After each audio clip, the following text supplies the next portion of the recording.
ఇప్పుడు మా ఎలక్షన్ కదా ఈసారి ఎవరు వస్తే బాగుంటుంది అంటారు? జగన్. ఎందుకు? అది ఇదే మరి పెన్షన్లు మనకు అర్థం కాదు. ఏది మంచిగా అనిపిస్తుంది అని.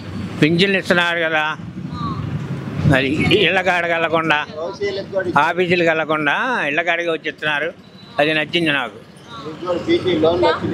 మీకు వస్తుందా పెన్షన్? నాకు రావట్లా, నాకు ఇంకా రాల వయసు. ఓకే.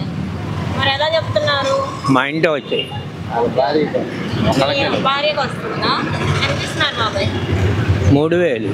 ఓకే. వాలంటీర్లు ఎంత తీసుకుంటున్నారు? వాళ్ళు ఏం తీసుకోవట్లా. 3000 ఇస్తున్నారా? వాళ్ళు పనులు చేస్తున్నారా వాలంటీర్లు? వాళ్ళు చేస్తున్నారో లేదో మనకు తెలియదు. వారంటీర్లు ఎప్పుడు డబ్బులు అడిగి తీసుకోలేదు. అది న్యాయంగా ఉంది కదా పని. వాళ్ళు చెప్పినట్టు వీళ్ళు చేస్తున్నారు కాబట్టి న్యాయంగానే ఉంది కదా వారంటీ పని.